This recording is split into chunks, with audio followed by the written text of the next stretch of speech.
So, tanggap na namin yon. Marami kaming tanggap. Tanggap namin maging target, tanggap namin imbestigahan kami, tanggap namin kakasuhan kami, tanggap namin na bawal na maging majority o Senate President, bawal yung ibang projects. But hiling namin, ang konstitusyon, ang constitutional processes ay respetuhin. Di ba? Huwag natin isang tabi yung batas. So, dito po ako nagtataka kay Senator Lacson. Pagka nagsasagutan kami, siya nagagalit, pero siya naman po ang araw-araw may pinupost o sinasabi, ako naman po yung sumasagot.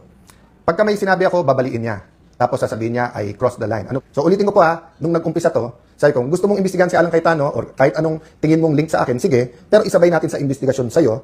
And then, ang dapat primary investigation, yung sa pangkalahatan sa buong bansa, yung flood control. Sabi niya, hindi, unahin natin si Alan Cayetano. Praise God for a new day. Webes ng hapon, sa ating pong mga kapatid, sa ating pong mga pamilya sa Facebook, sa Luzon, Visayas, Mindanao, sa ating pong mahal na mga OFWs na sobra ang sipag at sobra ang tulong sa ating bansa. Magandang hapon po sa inyong lahat. Of course, I was looking forward to a meaningful and busy Thursday and Friday and then weekend. Maraming kailangan tapusin at gawin, pero nabulagan na naman ako sa post ni Senator Panfilo Lacson at sa kanyang mga bagong allegation. Having said that, tamang-tama naman kasi dahil meron na talaga akong mga i-report sa inyo. So 3 pag-uusapan natin ngayon. Yung kung ano yung similarity sa SONA kontra SONA at ano din po yung kulang na kailangan doon sa SONA. Isang element lang to. Tapos meron pong na-receive from the Supreme Court. So gusto ko itong basahin sa inyo at gusto ko sanang hingin na pag-pray nyo. And then of course, tugon or pag-usapan po natin ang sinabi ni Senator Lacson today and also the past few days. No?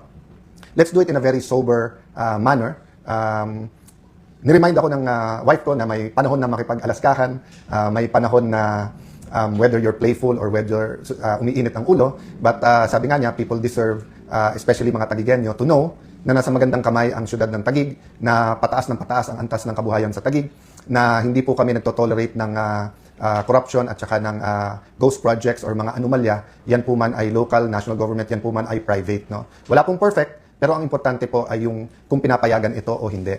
So let me start po by thanking God for this opportunity na makausap kayo directly. I thank God that kahit umiiba ang panahon, social media, ang kampihan ng bawat isa. I mentioned some of this sa Contra SONA. If hindi nyo po napanood, nasa Facebook po natin, pakitignan nyo. I think it will also be on YouTube. So let's start po with the biblical principle that we've been talking about. Kung anong ating itatanim, yan ang ating aanihin. Again kung ano ang ating itatanim, yan ang ating aanihin. Ang common example na binibigay dyan, di ba? Hindi ka pwede magtanim ng buto o ng seed ng mangga, tapos ang gusto mo anihin ay santol. So sa isang bansa, hindi pwedeng bad governance. For example, kulang sa planning. Wala kang planning sa mass transportation. Yan ay maging mga bus lane o yung mga rapid bus systems. Yan po ay maging mga trains, mga ferries. Tayo archipelago, kaya yung RORO napaka-importante. Pag hindi mo plinano yan, tapos magkagulo, traffic parate, baha parate, hindi mo pwedeng sabihin ngayon, ba't nagkaganon? Kasi ano ba ang tinanim natin? Kung ano tatanim natin, yan ang ating anihin. So napaka-importante din malaman yung why, yung bakit, di ba? So why do we have to talk about all of this and why do we have to talk about yung allegations ni Senator Lacson? Siguro yung iba, meron pong ilan na kahit sa page natin na tumutulig sa akin, sa aming magkapatid, ni Senator Pia, at sabi tumahimik na lang kayo. So bakit po namin kailangan magsalita? You know, we all, when we, let me address myself to Christians, no? Whether, ano man ang church, no? Catholic, Aglipayan, evangelical churches, lahat ng Christian churches, no? I reference the Christian churches because alam ko yung prayer. Hindi ko alam yung prayer ng ibang religion. Although may curiosity din ako at pinapakinggan ko minsan. But, di ba sa lahat ng Christian, meron tinatawag na the Lord's Prayer o yung tinuro ng Panginoon Jesucristo at may part doon na nagsasabing, your kingdom come here on earth as it is in heaven. So, ibig sabihin, may recognition tayo na ibang-iba po ang kingdom sa heaven at yung kingdom dito sa earth. Ibang-iba po kung ang Diyos natin ay tunay na Diyos kasi doon walang sakit, walang sinungaling, walang pagnanakaw, walang gutom, and kultura din yon. Pero sa ating bansa at sa kahit anong bansa sa buong mundo, stealing, cheating, lying, yung makaisa ka sa kapwa mo. So even in the best run countries, hindi rin po perfect, di ba? Pero dun sa hindi maganda ang pagpapatakbo ng bansa, inaani po talaga natin ay kahirapan. No? Hindi mapagamot ang mga kamag-anak, hindi makapag-aral mga anak, napipilitan humanap ng trabaho sa abroad, hindi makakain ng 3 beses sa isang araw, tapos hindi talaga mawala-wala sa atin ang mga may trabaho nga, pero isang kahig, isang tuka. Meaning, hindi man lang makapagpahinga o hindi man pwedeng umabsent kahit may sakit na. Kasi pag umabsent, wala talagang kakainin. So yung bakit, kailangan natin lumaban kasi po, iilan lang po kaming nagsasalita. At kahit naman po ako, nung hindi po ako yung front and center, iilan silang nagsasalita. At marami sa kanila ay kinukulong, kinakasuhan. Yung KKK, kung tawagin ko po, no, kuyog, tapos kaso, tapos kulong. At isa si Senator Lacson sa nagpapairal din nun. So makita po natin sa Blue Ribbon Committee, nung nag-umpisa kay Senator Marcoleta, maganda po yung umpisa. pag take over ni Senator Lacson, biglang tinuro kay Senator Jinggoy, kay Senator Joel Villanueva, kay Senator Chis Escudero, at nung matuturo yung ibang senador, pero kakampi niya, parang medyo natigil doon. So, ganun din po, no? Nung una, kung saan-saan tinuturo, kung umaabot na sa mga sekretary, umaabot sa Malacanang, pero si Senator Lacson, hindi na dinala yung witness, siya na yung sumagot. On the record po lahat yan. At siya naman po, sinasagot niya yan. So, paano tayo humantong dito? So, doon pa muna po ako sa bakit.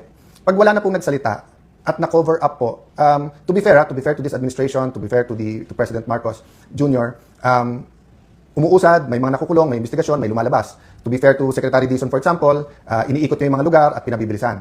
Pero yung hinahanap natin na komprehensibo na lahat ng lugar at lahat ng kontrata, wala. Or bitin pa. And then you have, of course, people, hindi ko na sila isa-isayin, ayaw ko sila maging target, whether yan ay mga kongresista, yan ay mga progressive groups, yan po ay mga kolumnista, yan po ay mga matagal na sa politika or mga former secretaries ay nagsasalita, talagang may tinititigan, di ba? So there are much bigger contractors, especially if they're powerful or powerful contractors of the powerful people, na parang hindi tinitignan. Pero tignan nyo po, katulad sa akin, sa Taguig, after May 11, sinabi ko na po sa inyo, handa ako sa cost. Di ba? Mahirap po, mahirap. Marami akong kinailangan sabihan na huwag niyo ako alalahanin kung ako'y kasuhan nila o ikulong.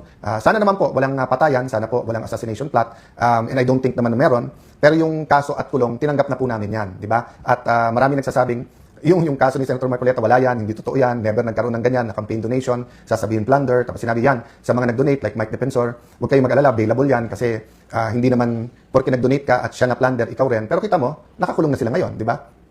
Sabi nga ni Senator Jinggoy, sa tamang panahon, di ba, yung ebidensya din ng hawak niya. So, mabigat po, kung tingin nyo po hindi stressful, kung tingin nyo po kahit kami nakasmile na parang araw-araw, tinatanong namin sa sarili namin kailan magbabago, kailan po ang mahirap, hindi na kailangan isipin ang pagpapagamot sa kanilang mga anak, kailan po ba yung mga probinsyang napabayaan ay magkakaroon din ng tren, ng internet. Yan po ipangarap natin lahat. Ang question, sinong tatayo, sinong lalaban, sinong magsasalita. Madali pong sabihin matapang pag nasa administrasyon. Senator Lacson ay never doubted na matapang. Pero katulad ngayon, kaya madaling magturo sa lahat, lahat na sa kanya, lahat sa administrasyon, lahat kakampi niya, di ba? So, ibig sabihin, magpalitan man kami ng akusasyon, hawak niya lahat. Sa akin, sinong tutulong, sinong may hawak ng dokumento na ilalabas. Pag pinail ko, halimbawa, libel, kasi kung ano-ano sinasabi, baka matanggal pa ang piskal kapag ka-final nila, no? Yung kaso sa mga committees, I believe naman in the independence sa bawat isang mga senador, pero yun nga kasi style ni Senator Lacson, old style yon, yung may dossier ka, may hawak ka, tapos ililik mo through your other colleagues na, eto mga hawak pagka nagkalaban or kaya makikipagkaibigan sa'yo, pero once na hindi kayo nag-agree, tututukan ka na. At ngayon, ako naman ang sinasampulan niya, di ba? So, may score yan So, sinampulan niya si Jinggoy, sinampulan niya po si Senator Marcoleta, Senator Chis, Senator Joel. So, 2-all lang score. So, syempre, medyo nagtatampo din si Senator Lacson, ba't nagkaganon? Problema, di ba? Nagkaroon ng coup sa Senate, nakaupo kami, 13, kailangan nila ng boto. So, now, ako naman po ang tinututukan niya. Sabi nung iba, Sen, siya lang po yun, walang kilalaman ng Malacanang, wala yung iba. I don't really know, and I'll give Malacanang the benefit of the doubt. Of course, naging klaro sa amin na maraming bawal. Halimbawa, bawal maging Senate President ang oposisyon kasi gagalaw talaga ang lahat para ang makaupo ay kakampi nila. But so far naman, masasabi ko naman na very straightforward, honest, very, how do I put it, patas ang pagpapatakbo ni Senator Win. Of course, umangal kami sa impeachment dun sa presiding officer. Wala naman akong doubt, maganda ang pagpapatakbo ni Senator Escudero. Ang question lang kung nasunod yung rules, di ba? So walang doubt po sa amin nung tinigil yung pagbibigay ng medical assistance kasi napakarami po tayong tinutulungan sa medical assistance. Nireport po sa akin na maraming project hindi na popondohan. DBM naman daw, hindi naman DPWH, pero dapat DPWH yung nagpa-follow up. At pag na-delay to, hindi naman si Alan Cayetano magsasuffer. At hindi lang Taguigenyo kasi nga marami na pong dumadaan sa mga kalye ng Taguig na hindi po taga-Taguig. Ulitin ko po yun yung mga ibang projects po na sinasabi ni Senator Lacson, pinapakinabangan ng daan-libong tao yan. Yung ilan mga parks, pag Christmas lang po, 20-30,000. Yung daanan na isang sinasabi nila, dinadaanan ng mga galing Laguna papuntang Rizal. Alam niyo naman po, Arca South, BGC, whether mga kapitbahay namin sa Muntinlupa, Las Piñas, Makati, Pasig, Pateros ay dumadaan din dyan. So pag tinigil yung mga projects or binitin or hindi nilabas ang pondo, ang nagsasuffer dyan mga tao. Balita ko sa House din, maraming kongresista na hindi pumirma sa impeachment. Hindi ko alam for sure kasi hindi ko sila nakakausap. At yung ilan na nakakausap ko ay nagsabi nga na tigil yung kanilang pondo. So ang hiling na lang namin, so tanggap na namin yon. Marami kaming tanggap. Tanggap namin maging target, tanggap namin iimbestigahan kami, tanggap namin kakasuhan kami, tanggap namin na bawal na maging majority o Senate President, bawal yung ibang projects. But hiling namin, ang konstitusyon, ang constitutional processes ay respetuhin, di ba? Huwag nating isang tabi yung batas. So sabi nga nila, sabi po ni Yusek Claire na wala ba akong faith sa korte? May faith ako sa korte. Tapos sabi niya, mag-abogado na lang ako para kila Senator Jinggoy, sila Senator Marcoleta. Hindi yun yung point eh. Wala naman choice ang korte pag may final. Pero ano ang fina-file? Kasi pag final mo non-bailable, katulad nito, baka matapos yung impeachment, hindi po participate si Senator Jinggoy, Senator Marcoleta. Napaka-importante nung kanilang participation. Special treatment daw pag sila nag-participate. Hindi po. Kasi unlike an MTC judge, an RTC judge, unlike sa Supreme Court, not sa Supreme Court, no, unlike Court of Appeals, Court of Tax Appeals na kung mag-isa lang yung judge, let's say sa RTC, pwede mo ilipat yung kaso na yun sa ibang branch. Sa Sandigan or CA, pagka hindi pumwede, nag-inhibit yung isang justice, may papalit na isang justice. Sa Supreme Court, of course, kung 15 sila lang. Pero kahit na mag-inhibit yung isa, may 14 ka pa. Pero sa impeachment po, 2/3 of all members. So as long as member pa rin sila, pag hindi po sila nag-attend, counted as acquitted yung boto nila. Pero hindi sila nakakapagtanong, hindi nila na-observe ang sagot ng witness ng bawat isa. Kaya nga sinasabing sui generis or one of a kind yung impeachment. So, dito po ako nagtataka kay Senator Lacson.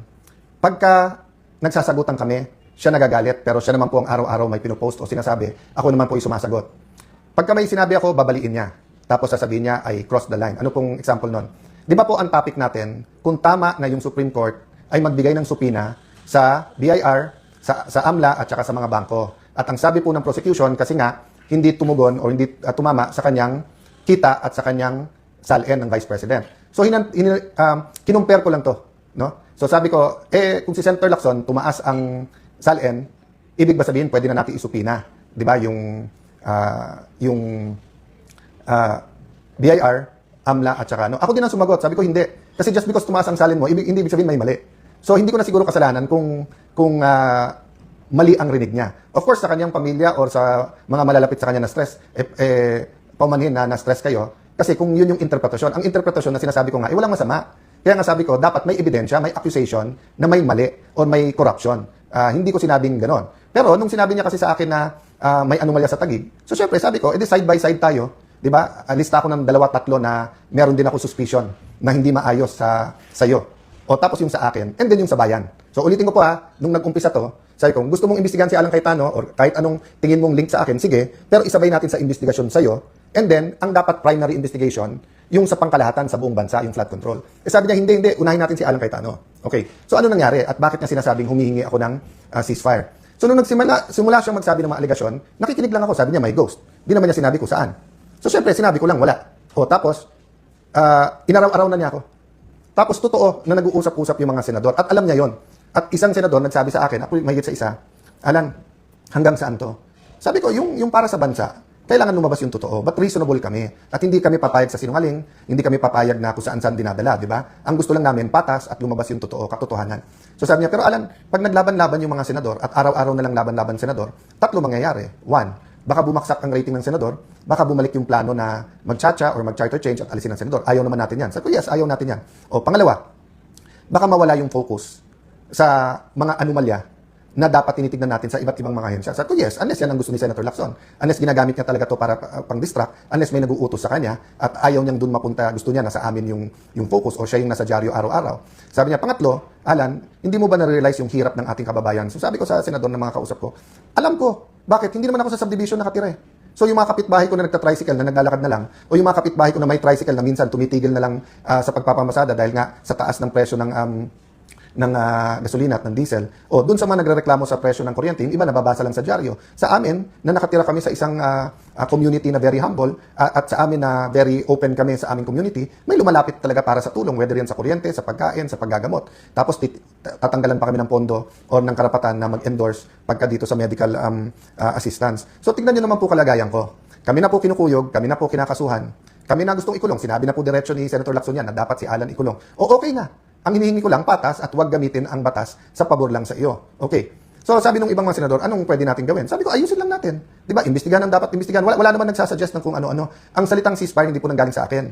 Tinanong ako ng isang senador na habang inaayos natin lahat, wala pa naman members yung ibang committee, habang hinihintay natin ang SONA, yung LEDAC, ano ba tingin mo, Alan? So sabi ko, walang problema ako kung ano nasa harap ko, yun ang gagawin ko. Basta pag may lumabas na ebidensya or may bagong issue, kailangan lumabas yung totoo. So for example, sa kuryente, di ba? Yan po ba ay batas lang o meron talagang kumikita dyan? Yung presyo ng langis, yan po ba talaga ay dala lang po ng conflict sa Middle East o meron po talagang mga oil companies na nagte-take advantage. Kaya marami nagagalit sa akin. Kasi whether yan po ay online gaming, whether yan ay vape, hindi ako pwedeng tumahimik dyan. Bakit? Mas takot po ako sa Diyos kaso sa tao. Di ba? So syempre po, gusto ko na may tiwala sa akin ng tao. But if it's a choice between one audience, God, and pagmamahal ng tao, ang pipiliin ko pagmamahal ng Diyos. So blessing sa akin ng Panginoon na nandiyan kayo at sumusuporta at lalo kayong dumadami na nanonood dyan sa Facebook at sa YouTube at sa social media. Mamaya I'll go to talk about yung traditional media, no?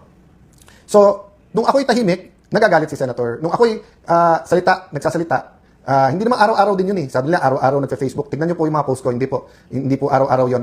I think it was 2024 or 2025 yung aking Cayetano in Action 365, no? At iba din mga topic natin doon. But ang point ko, nung ako'y nagsasalita, ang daldal ko daw, ang dakdak daw ng dakdak, kung ano-ano daw sinasabi, ano na nangyayari sa akin.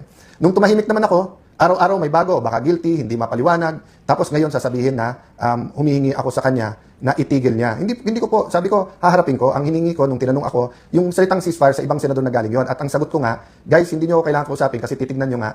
Tahimik nga lang ako, hinihintay ko lang yung aligasyon. But syempre, pagka medyo may sinabi na tingin ko ay kailangan sagutin, sasagot ako. So, for example, let's go to the mainstream media or traditional media, TV, radio, dyaryo. Nung bata ako, pag sinabi ko, halimbawa, magnanakaw si Juan de la Cruz, siguro on the first day, lalo ko si Juan de la Cruz ay kilala, lalabas yan sa front page, sa inner pages, babasahin sa radyo yan, baka lumabas sa news na Cayetano says, Juan de la Cruz is allegedly magnanakaw. Pero pag yung second day, sinabi kong nagnakaw ng bahay yan, nang agaw ng lupa, pero wala akong pweba, wala akong nilabas na specific, baka hindi na ilabas sa news yan. Pag susunod na araw, sasabihin ko, carnapper yan, pero hindi ko maturo kung anong kotse ang kinarnap, hindi na lalabas yan. Pero kay Senator Lacson, everyday nag-tweet-tweet, may ghost, baka hindi ghost, double appropriation, baka isang picture, baka ganito. Araw-araw, nasa lahat ng dyaryo, nasa news.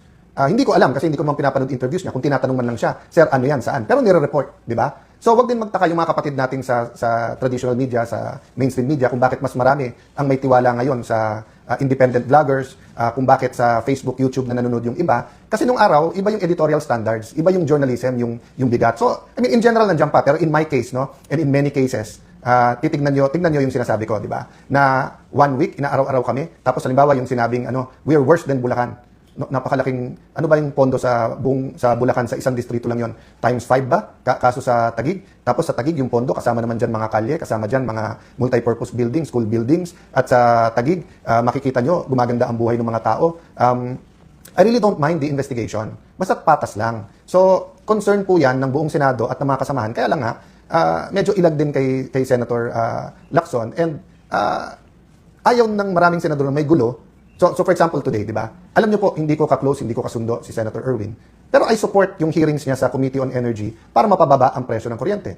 Nag-privilege speech siya, hindi na ako nag-interpellate. Bakit? Baka matumbok niya eh. Pag natumbok niya, kahit hindi ko siya ka-close, at bumaba ang presyo ng kuryente, good for all of us, di ba? So, hindi ko na po sinagot yung mga reasons kung maghihiring o wala. Kasi nga, marami pang pag-uusap. Ako mismo, hindi ko, without Senator Marcoleta, without Congressman Mike Defensor, I don't know sino pa yung mga witnesses na pwede. Marami ako alam, marami akong nakita. Pero hindi naman pwedeng ako mag-testify, lalo kung hindi ko hawak yung mga dokumento or nakita ko lang ito. Pero alam ko na marami pang dapat imbestigahan, di ba?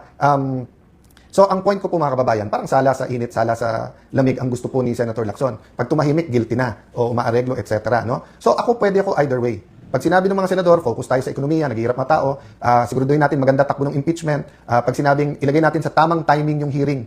To be fair to everyone, I think ang sinasabi, ano ang hihiring, ano timing ng hearing, etc. Walang nagsasabing, meron pa isa-isa na gustong i-cover up to. So, kung si Senator Lacson sinasabi niya, mali ako at hindi siya kasama sa cover up, itama niya yung daan. Pero yung pinapakita niya sa tao ngayon na paggising niya sa umaga, ako lang nasa isip niya, di ba? At kami lang masama, samantalang makikita niyo yung kagandahan ng aming syudad. Very, very unfair po to. So, I'm giving Malacañang the benefit of the doubt. Kaya lang, syempre, pag sinasabayan ng NBI na kung ano-ano sinasabi, tapos mali-mali, tapos hindi i-correct ang kanilang sarili, alam niyo po, yung sinabi kong tapang nila, kasi nasa kanila naman ang lahat, yun po yung sinasabi ni Senator Lacson na sabi niya na wala akong hawak ng mga bala, pupunta ako sa gera. Hindi ko na isa-isa yun, but I have instances and I have evidence na kung saan binabaliko niya. Kasi kaya niyang sabihan yung witness, eto sabihin eh. And then nakakulong ka na. Tapos yung witness, pagka isasuggest niya, yun ang state witness o hindi. So I'm not accusing anyone else as of now muna ha. Kasi nga maselan to and pwede namang ipakita yung ebidensya na hindi yung parang palengke yung atmosphere, di ba? So I've told everyone, kahit yung kumakausap sa akin, kumakausap sa amin o kung ano man. So hindi ko alam kung ano yung fear ni Senator Lacson. ako'y tumahimik at sabi ko sa tamang venue at nasabi ko na po sa inyo dito po sa Facebook at uulitin ko, maraming katotohanan next administration pa natin malalaman. Bakit po? Kasi yung atmosphere, yung mekanismo, yung batas, yung control din sa Senado, no, and sa ating buong bansa ay ibang-iba po ngayon, di ba? Pwede ba isabay-sabay? Oo, pero ayaw isabay-sabay. Ang gusto unahin lahat muna ng oposisyon. So, kung sasabihin pangulo para sa lahat, let's give him the benefit of the doubt. But nasa action wala sa salita di ba? So, kung isa-isahin kami mga oposisyon tapos sasabihin ni Senator Lacson, kita mo hindi guilty, etc. Siya na lang namimili Si Senator na lang Lacson na lang mamimili kung sino dapat kasuhan o hindi. So, kung final mo sa ombudsman, edi pabayaan mo yung ombudsman mag-imbestiga at tingnan natin. O kung gusto mo naman sa mga komite, iba't ibang komite sa Senado, basta patas. Ilabas ko rin yung alam ko whether sa'yo or kung paano mo tinatakot yung ibang mga senador. So, napakarami nito guys. At siguro bukas or Saturday na yung sa kontra Sona. Konting teaser lang. Ang tingin kong kailangan talaga natin is a common vision. No? So, hindi ko sasabihin sa Sona lang. Sasabihin ko pati sa kontra Sona. Aside from the preamble, how do we articulate a vision that everyone can come behind? But anong similarity ng Sona at kontra Sona? At I think this week, sa Monday, Tuesday, mga congressman naman sa opposition na magko-kontra Sona, papanoorin ko rin yan. Mahirap lang dahil sabay-sabay sa Senate. I think ang magiging common theme, yung hirap ng nararamdaman ng ating mga kababayan. Kahit maganda ang trabaho ng ating mga OFW, kahit po medyo gumanda na ang negosyo ng iba nating kababayan, ang common word po ngayon ay mahirap. May konting common question, may pag-asa pa ba? Ang sagot yan parati meron. Kasi kung sa Panginoon tayo aasa, meron talagang pag-asa. Let me close by reading this. I was looking for sabi ko nga yung biblical principle, di ba? Kung anong itatanim, yan ang aanihin. But I was really praying. I was asking God, asking the Lord Holy Spirit to lead us. Dinala niya ako dito sa Psalm 9, 17 and 18. Sabi sa Psalm 9, 9, 17, 18. The wicked will go down to the grave. This is the fate of all nations who ignore God. But the needy will not be ignored forever. The hopes of the poor will not always be crushed. So hindi po ako nag-focus doon sa the wicked will go down to the grave kasi mahirap po, lalo kung leader ka, sasabihin mo, siya righteous, siya wicked, etc. So let's let God judge. But we know that a community, a church, a nation, business can become wicked. Pero nakalagay dito kasi, this is the fate of all nations who ignore God. So rule number 1 for me now, sa lahat ng pinagdadaanan natin, even sa disputes among the senators, huwag na natin sabihin ito, hindi ko naman sinasabi ako maka-Diyos, kayo hindi.